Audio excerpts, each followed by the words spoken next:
Commémorer le 24 mars de chaque année, la Journée mondiale de lutte contre la tuberculose est une occasion pour sensibiliser le public aux conséquences dévastatrices de la tuberculose et intensifier les actions pour mettre fin à cette épidémie mondiale. Pour le coordonnateur du Programme national de lutte contre la tuberculose, professeur Dissou Afolabi, la journée du 24 mars donne l'occasion de s'interroger sur l'efficacité des stratégies actuelles dans la lutte contre la tuberculose. Cette journée est une journée de réflexion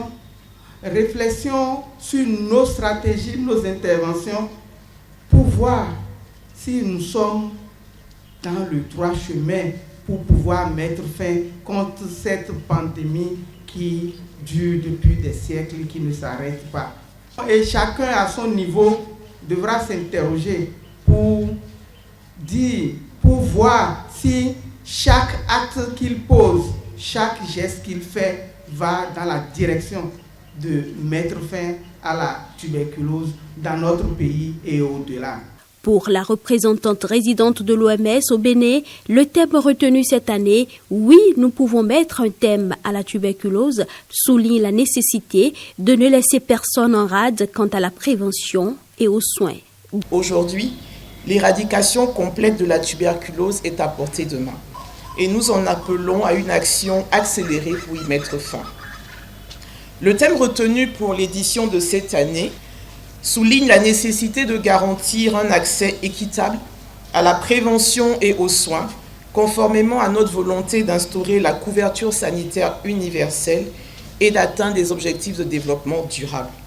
Présentant la situation actuelle de la lutte contre la tuberculose au Bénin, la représentante du ministre de la Santé reconnaît que des progrès significatifs ont été accomplis, mais que des défis restent encore à relever.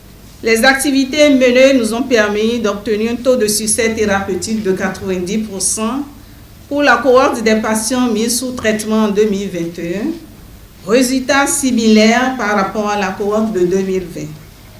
En revanche, le nombre de cas de tuberculose, toutes formes confondues, dépistés en 2022, a augmenté de 11% et de 5% respectivement par rapport à 2021 et 2020.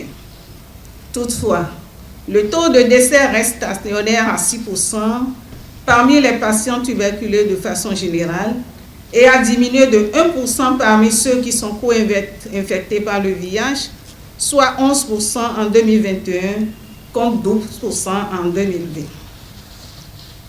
En dépit de ces réalisations, il faut admettre que des défis importants restent à relever, notamment la nécessité d'améliorer la prise en charge globale des patients, le renforcement de l'implication des organisations à base communautaire dans la lutte anti-tuberculeuse, la mobilisation des ressources durables, aussi bien financières qu'humaines et matérielles, pour assurer la continuité et la pérennité des résultats. La mise en place d'un système de prise en charge gratuit des patients à risque de décès. La tuberculose reste l'une des maladies infectieuses les plus meurtrières au monde.